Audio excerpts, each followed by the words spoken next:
Well, hello out there, and welcome to Small Beards and Big Opinions. Where the world is crazy, but luckily, so are we. My name, wow, my voice cracked, is Eddie Boyce. and I'm Shaner. Hi, everyone. Welcome back to the show of Bops and B-movies, where we talk about music, we talk about a B-movie we watched.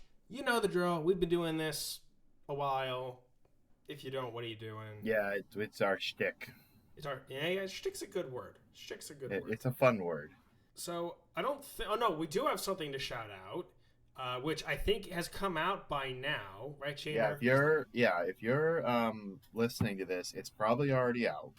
Probably, yeah. It would have come out Sunday because we're releasing on Wednesday of this week. So we did a guest appearance on our boys, the Friends, the Garlic Boys podcast, and that episode's out right now, or at least it should be. If not, I'm bleeping this out. But yeah, it should be out. So you can go talk with Matt and Connor on their show, which is kind of like ours. It's like quizzes and they do informational stuff. And they just, shoot the breeze. That's what they do. Shout out. I think we've shouted out the Garlic Boys before, but shout out to the Garlic Boys podcast. They're another fun time. So go listen to their show and we'll be on it. Yeah, go listen to them. Extra content from us. And hopefully we'll have them on an episode in the future. Connor, Matt, get back to me. Other than that, anything else, Shanner? No. This is going to be a fun episode because this movie was terrible. Spoilers? You can't spoil it that soon. It's not as... The movie's bad, guys. Rarely do we say a movie was good on this show. Well, before we get to the movie, of course, we have the Bops section of this show where we just bring music that we've been listening to recently that we thought's pretty cool. I'm going to go first this time, if you don't mind, Shaner. Yeah, no, hit me. Because I actually have something that I think you'll listen to. Oh? Yeah. Oh? The band, so it's not like a specific project like I usually do. This week, I have a band. Just a band in general. The name of the band is OK. Or sorry. Oh, I know. Is incorrect. Yeah, no, I know that. Are they? Go. Okay. Yeah, Go. I know OK Go. Yeah, OK Go. Well, if you don't know about OK Go, they are an indie pop quartet from Chicago.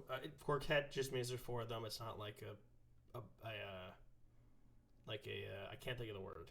What are those guys? Like they're usually older gentlemen. They have like the straw hats. The barbershop. Yeah, barbershop. It's not a barbershop quartet. It just means there's four of them. But anyways. They're from Chicago. They began in 1998. That's when I was born.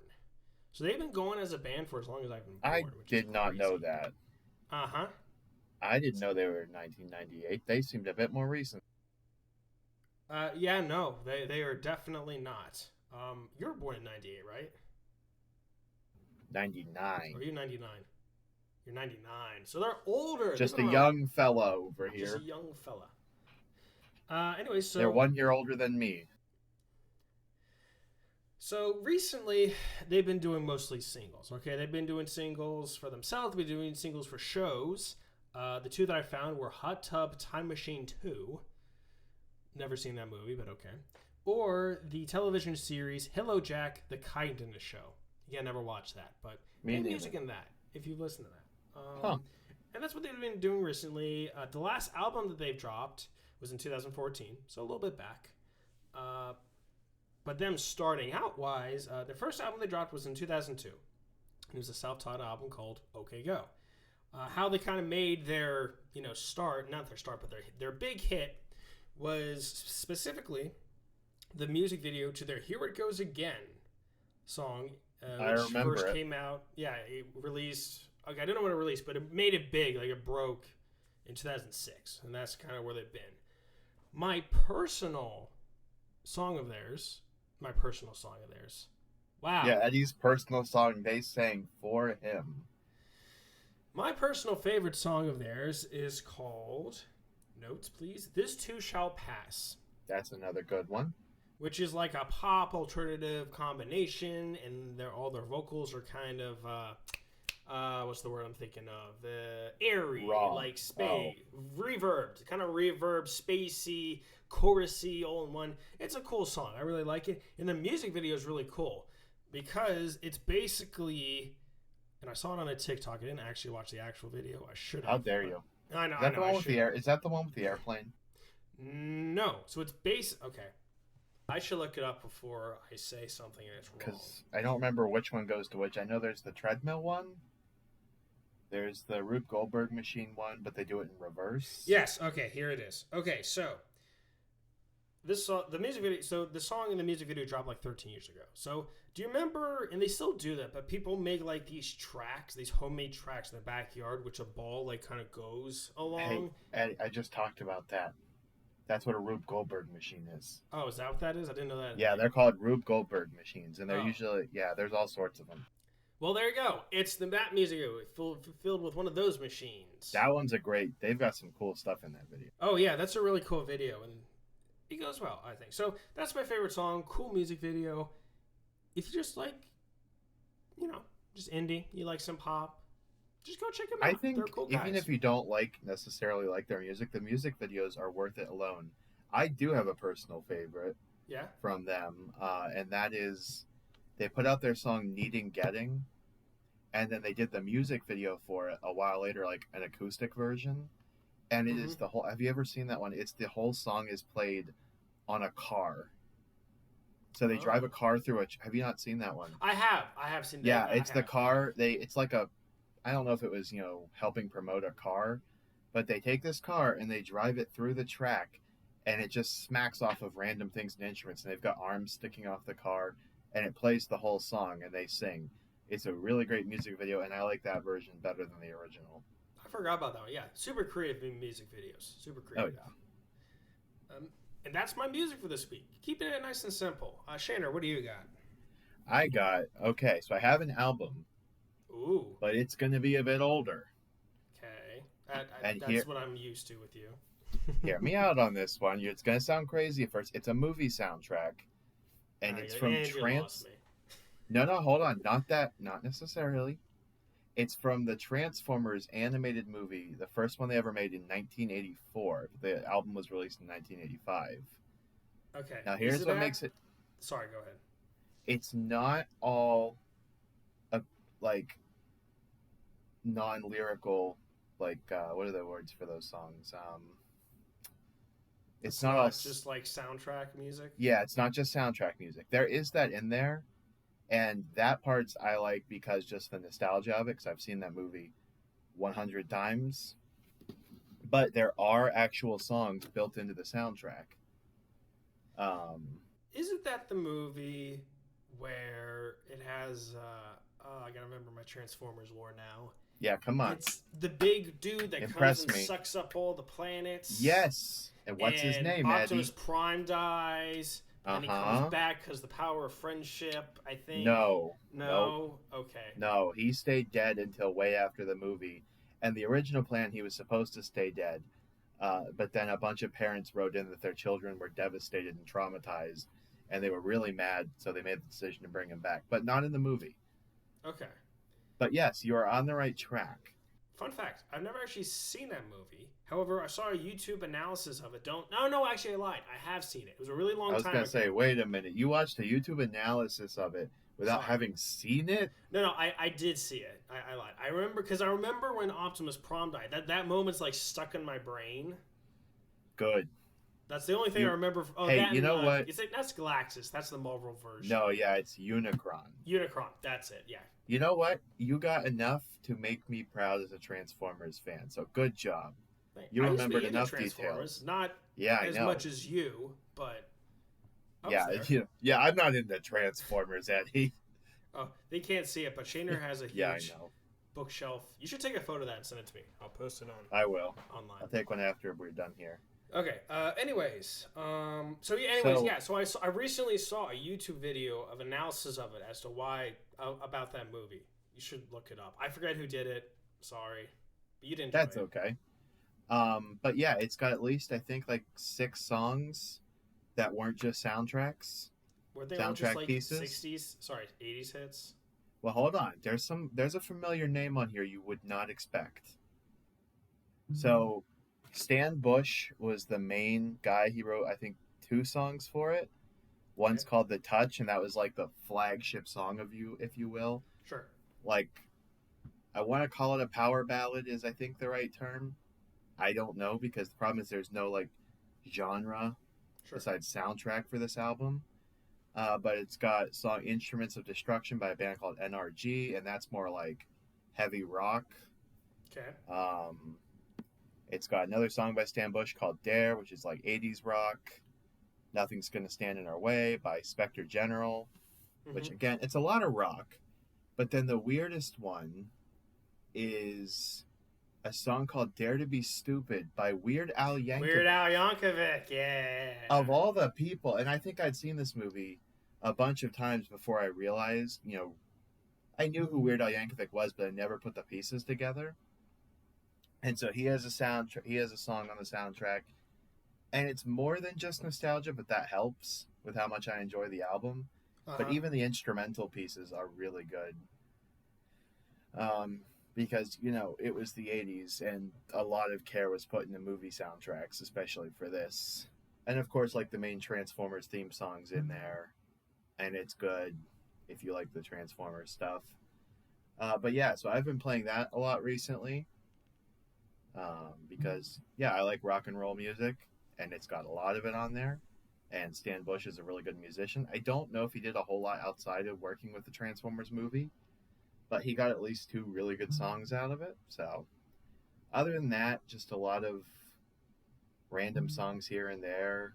Blink 182, or I'm just looking at my recently, what I've looked up recently. AJR, if you're familiar with that band. Yeah, I know AJR. They put out a new song that I just stumbled upon. I like 50-50 whether or not I'm in the mood to listen to their music. Sometimes it pops up and I'm like, I hate this song with my entire being. And sometimes I'm like, oh, you know what? Fine, I'm in the mood for it. And they released a song about their dad. Did you hear about that one? No. So I didn't know they were brothers or triplets. Yeah, they're triplets. And their dad just died recently of like a sickness, and they put out a song about him. It's called God Is Really Real. Fantastic song. It's a lot more, not pulled back, I don't think is the word I'm looking for. But a lot more, it's a lot more acoustic is what I'm trying to say. Like, it's not as reverby, and their songs are a lot experimental almost with how many musicians and instruments they put in them and all the big sounds. This is more like done on a guitar, and it's meant to be more heartfelt than their usual stuff. And I think it really worked. It's worth looking into. Not a long song, but pretty good. Other than that, a couple of things by like, Genesis, the band, if you ever heard of them. A little bit of this and that, but the biggest thing lately has been the Transformers movie soundtrack, because I just rewatched the movie recently, and I'm like, man, I forgot how much I love that soundtrack. That's my recommendations. Go look up the Transformers movie soundtrack and skip through till you find the actual songs. Alright, well, that's pretty much it for the music section. That was actually nice, easy, and quick. Now on to the B-movie. They're called B-movies for a reason. And this one was a B-movie. For a reason. Yeah. That's saying something. So, the movie that we chose to watch this week is called Dinosaur Hotel, which can be found on Amazon Prime TV. Free with ads. Or video, whatever it's called. Which, if there's anything that could have if they could make this movie worse, it was ads. I watched it with the ads. Oh, no. Yeah, well, it's fine because I just got up and got, like, food or a drink. So, like, it actually worked as, like, a break in between it. I would have rather just plow through the whole thing and get it done with. True. Well, you already know our feelings with it based on Shayna's comment there, but we're going to walk you through. This movie was made in 2001. The movie's based in Britain, but I don't know if every one of the actors were British, if that makes sense. Yeah, they were, I think. I don't think I heard anything other than British. And sometimes, like, British accents in movies are like 50-50 for me, whether or not I really like them or really hate them. And this time was leaning towards, I hate listening to these people talk. It's grating on my ears, specifically the main character. Some of them just sound fake. Yeah, like forced. Yeah, forced and fake. I'm pretty sure the one lady was American and was not doing it. Like, she dropped an accent at one point, I swear, but whatever. Anyway, so it opens up in Britain. Basically, the premise of this is you have a lady whose husband had just died, right?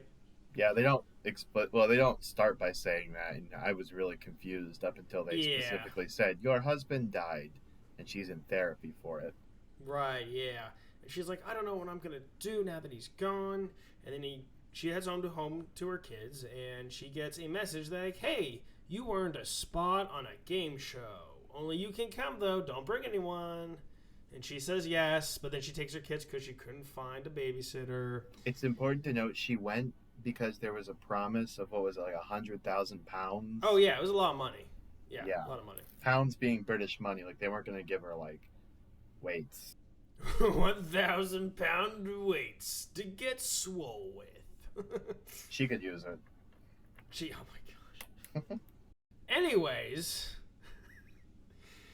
they go to where the game show was supposed to be held, which is a hotel. And the children get put into a room, but she and the other contestants gather around, and there's like this robot orb thing, which looks like it came out of Star Wars. Yeah. Which is kind of like their host, which right here, there's this orb is like embodies everything wrong with this movie. No, the orb was one of the few things I didn't hate about this movie. What do you mean? What was wrong with the orb? Okay. It represents everything wrong with this movie. Crappy dialogue. The worst CGI placement I've seen. Like, the CGI itself was good, but it looked... this isn't just for the robot. This is for all the CGI in the movie. Like, the CGI wasn't terrible. Could have been better, but it wasn't terrible. But it looked like it was kind of just placed on a screen. Like, it wasn't 3D rendered in. I could tell you, it did not look like it didn't look like they made this themselves. They bought is what I'm theorizing. I don't have evidence to back this up. It looks like they bought a pack, like a texture pack thing offline. What's a resource pack of like different motions? You know, it's got like 36 animations of a velociraptor, and they just creatively, and I use the strongest air quotes there, creatively used those motions and worked around it. Like, I don't think they did any work on this velociraptor besides placing it into the set. Not into the set, but onto the frame. Yeah, and it doesn't look like it's part of the... Like, you can tell they kind of just slapped it on there. Like, it doesn't look like it's real and it's there. And that's with all the CG in this film. So, yeah, bad dialogue. CGI is just weird. What was the third point I had? Weird pauses. Just really weird long pauses and awkward places. It's just like, okay. Anyways, that's what I feel this robot represented, was just everything wrong with this movie. That robot was the best part of the movie. What? And that's only because the rest of the movie sucked. Well, it's not good, just compared to everything else in the movie. It was okay. I take that back.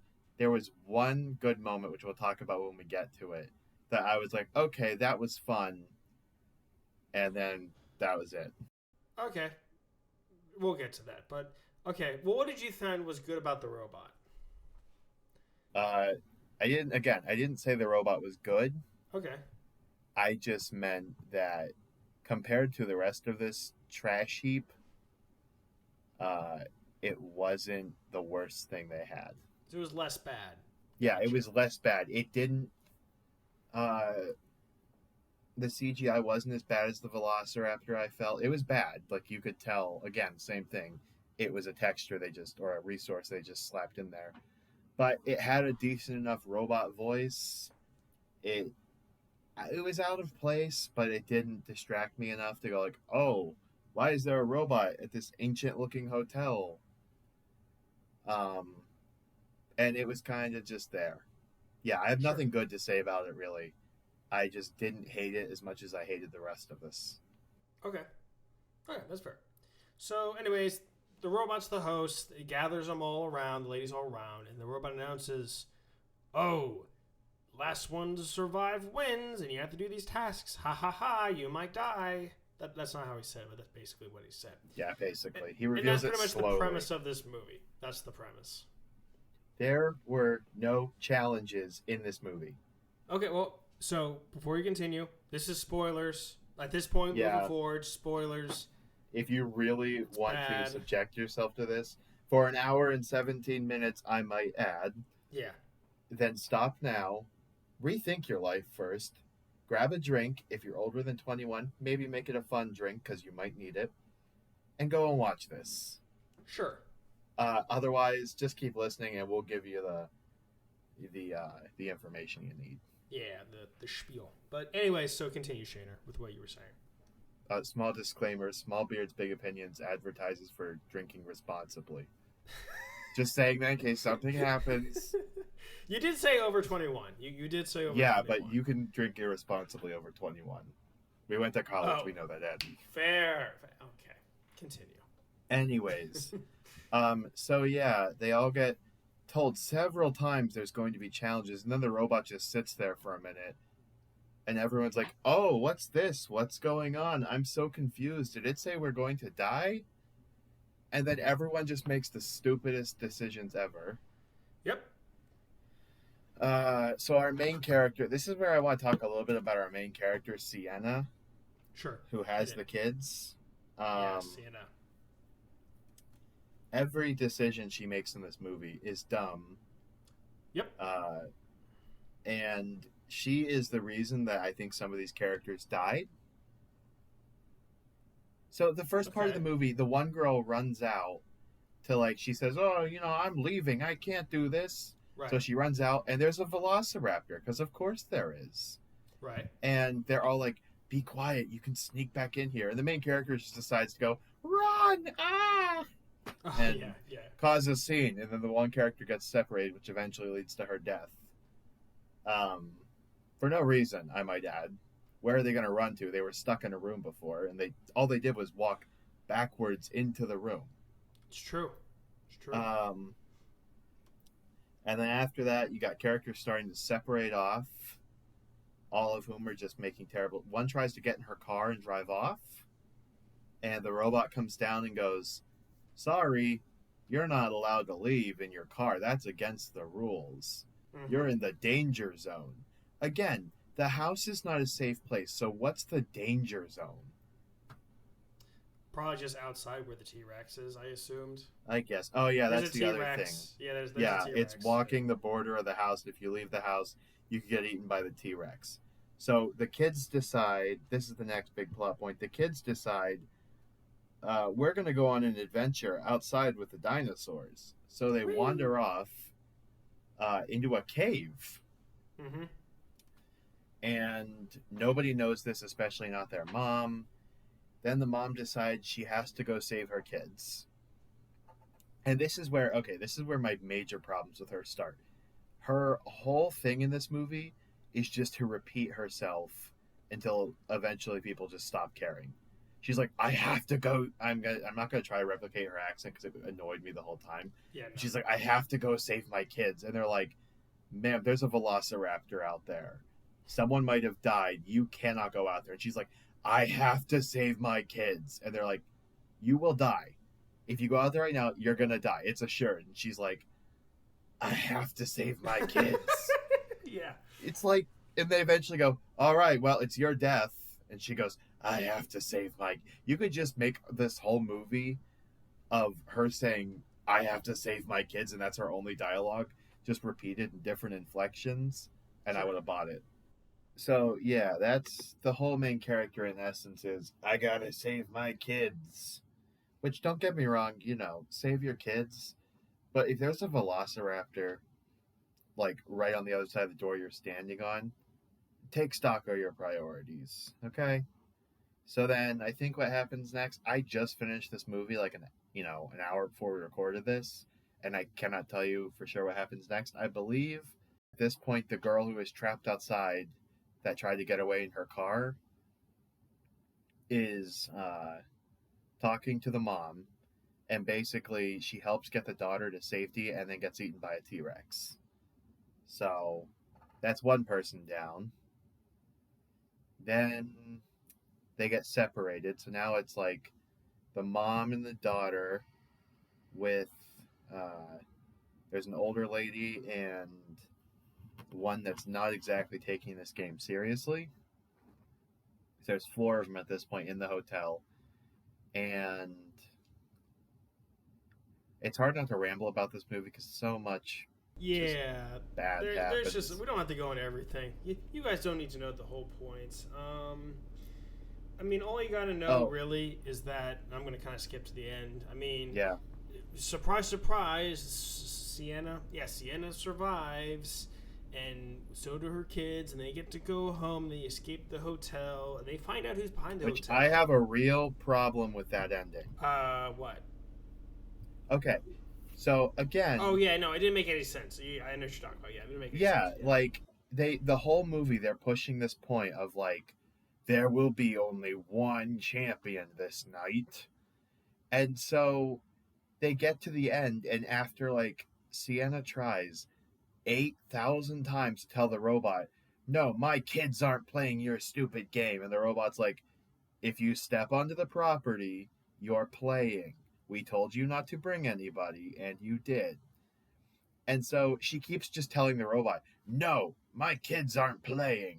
And the robot's like, I think at one point the robot even goes, I will repeat myself one more time. If you're on the property, you're playing. And then she gives up. And then she tries again later to tell the robot her kids aren't playing. It's like she just doesn't listen. And that's her whole... She continues to do this thing where she just tries to keep shouting her opinion until everyone agrees with her. So anyways, her and her kids survive. They're the only ones that survive. And the robot's like, congratulations, all 3 of you won. Like, that's not how this works. You said one winner.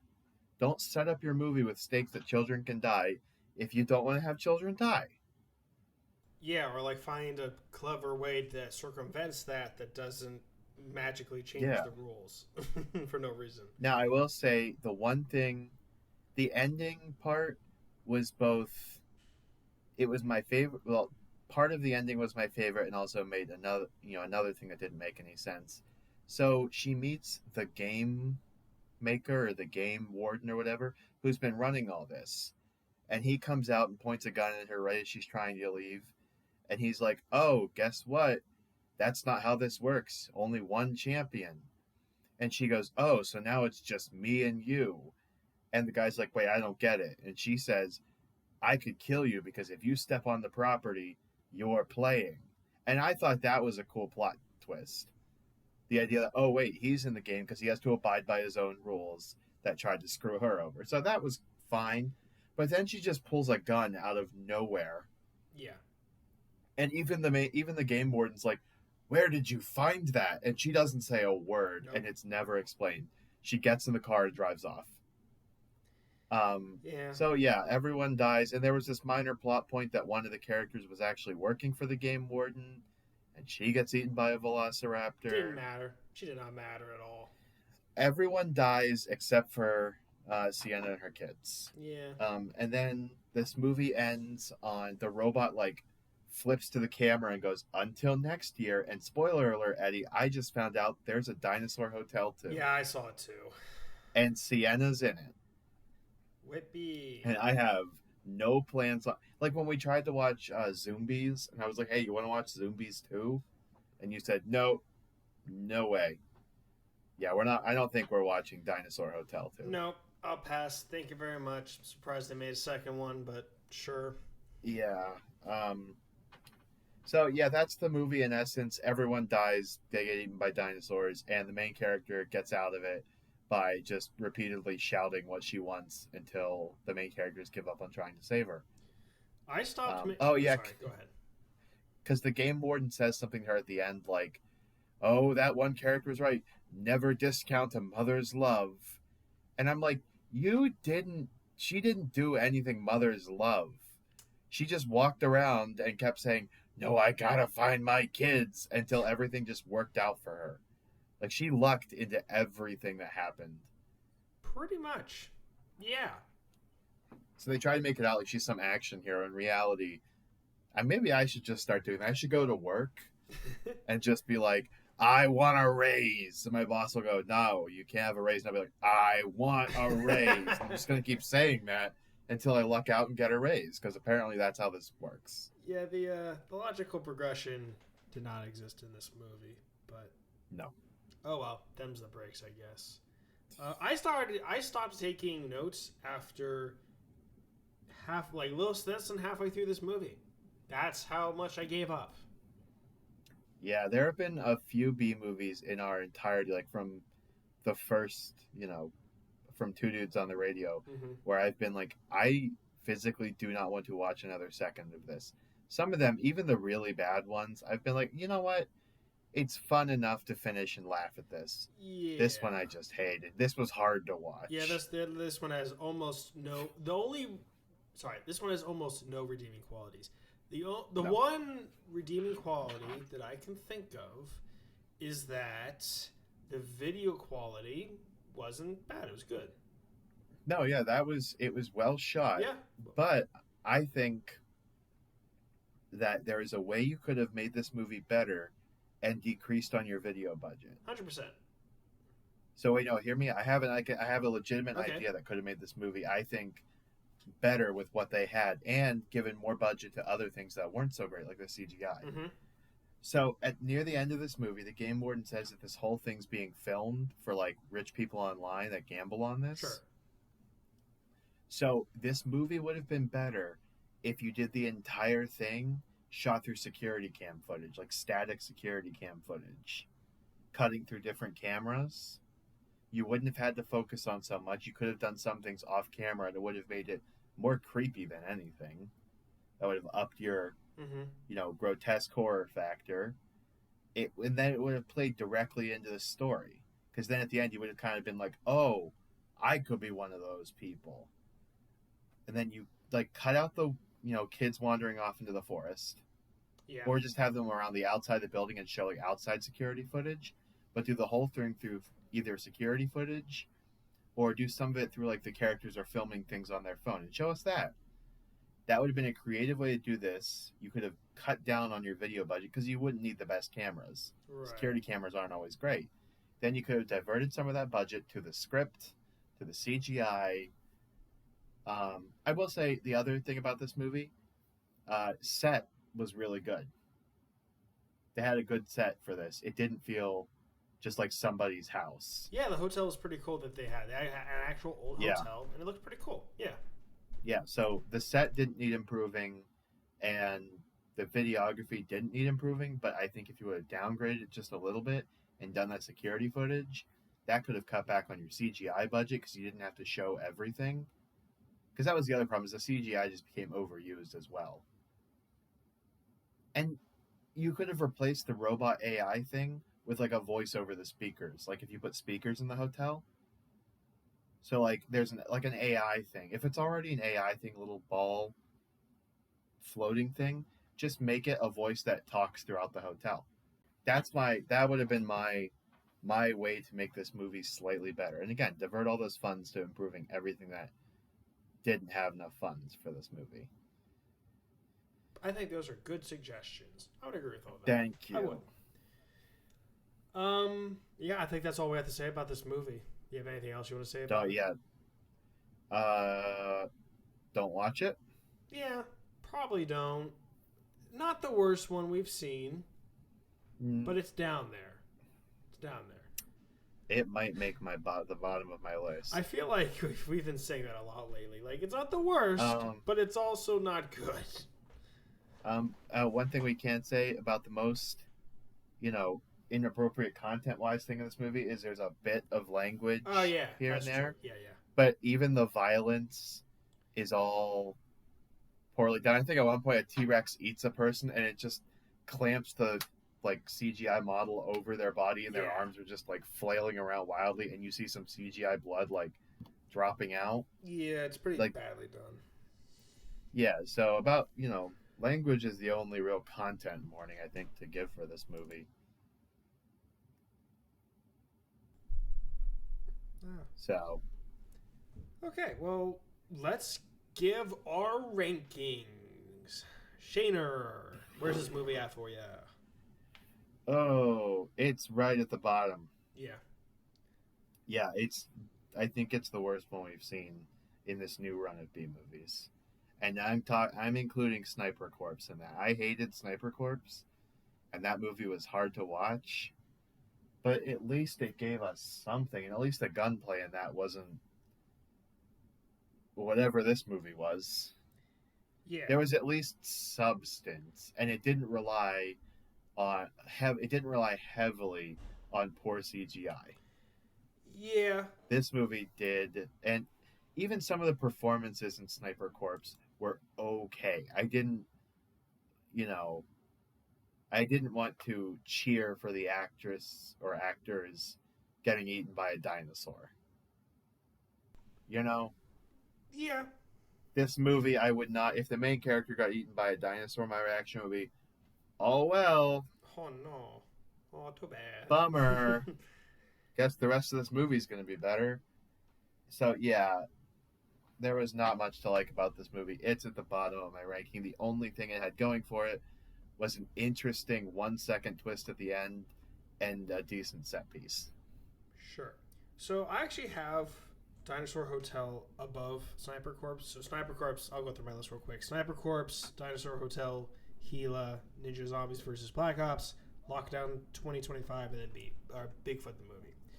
The only reason I put it above Sniper Corps is because it had those two redeeming qualities of good, quality camera, quality and shootage. Yeah, that's the word. Shootage. In the set, like the hotel was cool. Well, Sniper Corps, I don't remember had any redeeming qualities.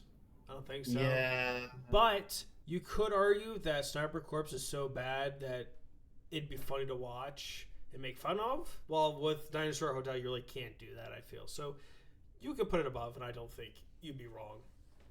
I think the problem is with Sniper Corps, because it's all bad. Sure. It feels like there's nothing, like it couldn't be better. But with this movie, you see their set and you see their camera work, and you think this should be good, but you drop the ball on everything else. But with Sniper Corps, it's like, yeah, this is all bad.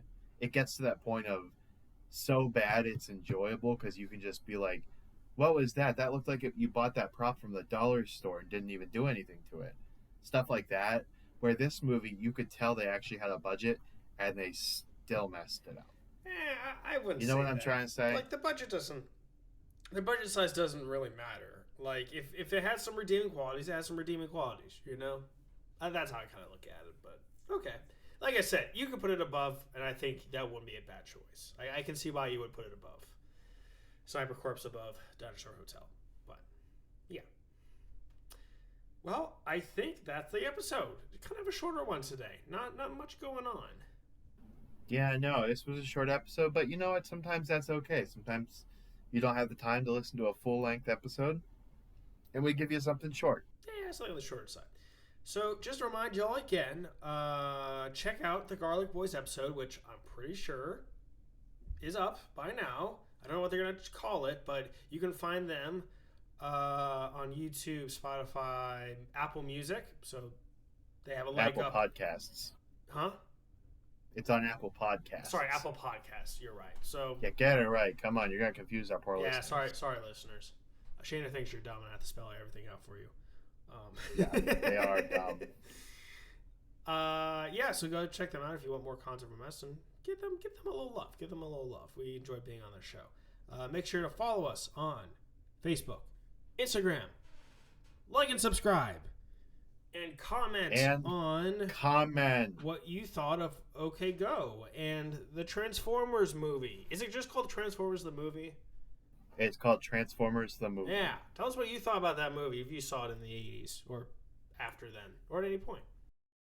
Yeah, and give us feedback about the show. Again, good, bad. We can take it all, and we would love to hear from you. Because if you don't... I'm going to send you to the Dinosaur Hotel. Oh. No, you know what? Actually, if you don't, I'm going to sit you down, duct tape your eyes open, and make you watch Dinosaur Hotel on repeat for 3 days straight. That's the punishment right there. Yeah. I think that would be worse than actually going to the Dinosaur Hotel. Because I'm telling you, if you had characters any smarter, which is anybody, than the characters in this movie, you could survive that thing easily. The dinosaurs stay outside for 90% of the film. There's weapons hidden around the entire hotel, and they one character gets a gun. Like, I would be searching for those weapons right off the bat. Yeah, so with a little more planning and a little less stupidity, uh, that is easily survivable. I'm not saying I could take on a velociraptor in a fight, but you wouldn't have to if you were smart about it.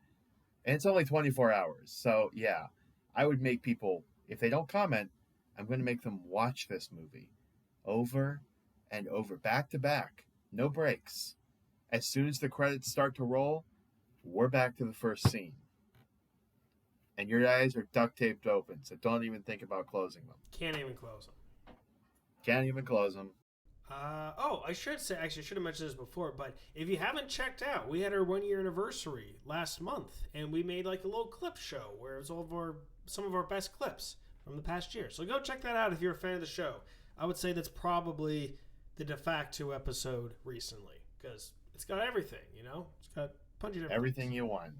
All right, that's it from us. You guys have a good night or afternoon or morning, whatever time it is for you. I really need a better closeout phrase. If it's 3 a.m., you can still listen to this. We got you. Hey, you know what? If it's 3 a.m., salute to you, nighttime warriors. Yeah, you keep on playing. Just go back and binge everything. That'll get you through the night. We'll be here for you. All right. Take care, everyone. Oh, bye. Forgot I was supposed to say something.